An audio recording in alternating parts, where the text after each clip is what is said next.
Tonight I'm proud of our battle and our fight and our desire to never go away from the game plan and try to execute the game plan to the best of our ability.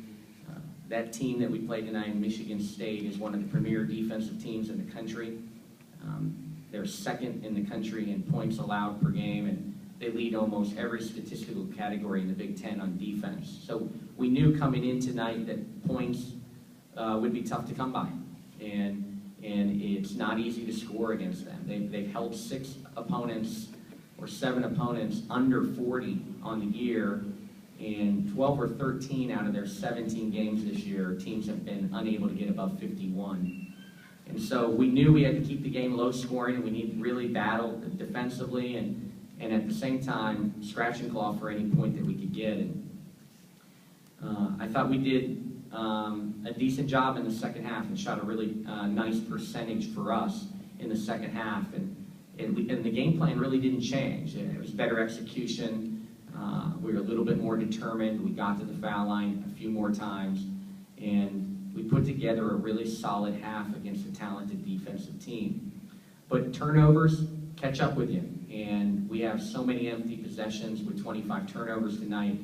And you got to credit Michigan State's length and passion at the defensive end. But some were us and things that we can still correct and our own mistakes. But I'm really proud of the grit tonight, and you never like to lose. But we played against a very, very talented team, a team that's 16-2, and we battled the second half and outscored them and battled them to a 10-point game. And because of that, I think we're growing in baby steps, and we'll continue to learn. Coach, how special was it for you to be here with Alani tonight, scoring her 1,000th point? How special was that for you and just sort of the entire team? Well, Alani has been absolutely fantastic for us this year, and she's a tremendous shooter, and 1,000 points is a huge accomplishment in a totality of a career, and really happy that she got that monkey off her back and got the 1,000 point. I know we all would have liked her to get it the other night on the road, because that means we would have put ourselves in a better position to win. But if you can't do that, it was nice to be home in front of her fans and loyal followers that realize what a special accomplishment it is to score 1,000 points in your career. And Lonnie gets a lot of attention in this league right now defensively, and everybody's game plan when they play us is centered around Alani. And so it gets tough in Big Ten play, but it didn't take her out until late in the game, so she played basically 38 or 39 straight minutes, and continued to hunt for shots despite all of the defense that is directed towards her. So proud of her. She'll go down in history as one of the top 25 scorers in program history as of now. Do you think that now that she has the milestone, it seemed like at the beginning she did have a few open looks, was kind of rushing her shot, maybe short-arming a little bit. Do you think it was in the back of her mind? She would never admit it, but do you think that it might have been affecting her at all?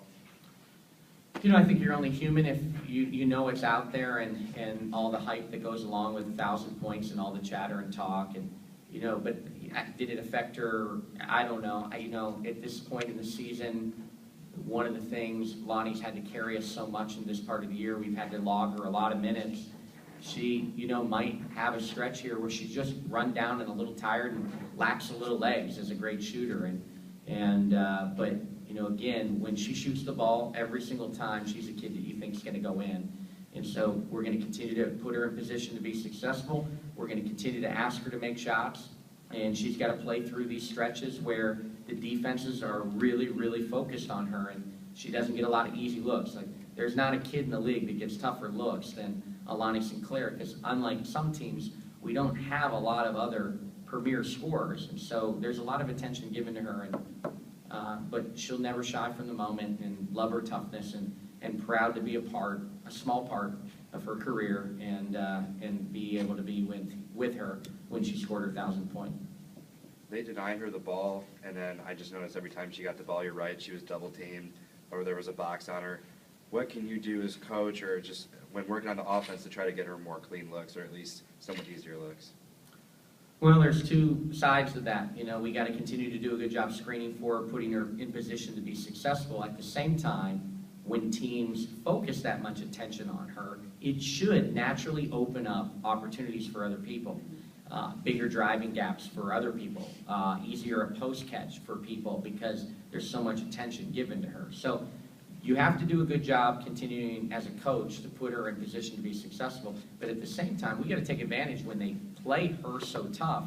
It should open things up for other people, and those other players got to step up to that opportunity. You mentioned the second half the game plan didn't change. I think Jasmine had 16 of her 18 points in the second half. Is it just as simple as better shot selection for her? You know, I thought we did a better job running plays and putting her in a position where she's more successful. I thought she got very aggressive in the second half and really looked comfortable getting to the points on the floor where she can be successful. And with Lonnie struggling, you know, we made a concerted effort to go towards Jazz a little bit more.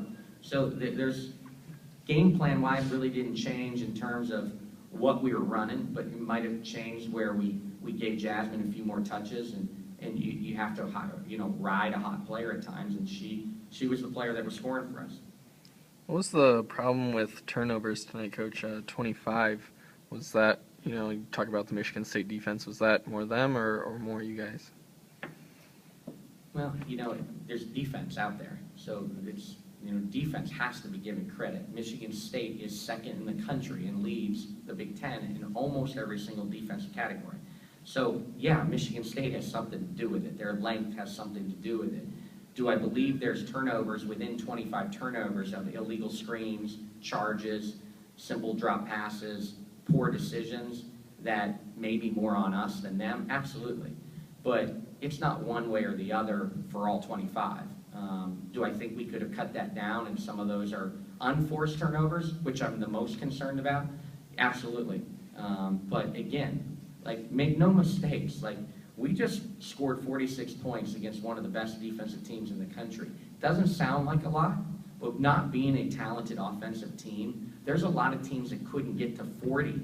There's most teams they've played haven't been able to get to 51. So I'm not going to say that we were awful offensively. I mean, Michigan State is good defensively. How much did it hurt having Simone get those early fouls? I know it's her second start in a row now, but it seemed like it kind of limited what you could do in the post.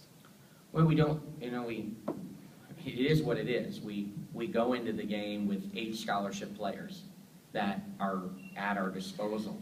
Maybe not even that many. 8 scholarship players. So anytime you have a player in foul trouble, when you only have 8, you know, with the ability to play in a game, it certainly hurts you, you know, and so it changes, it shortens the bench, it changes your rotation, and you can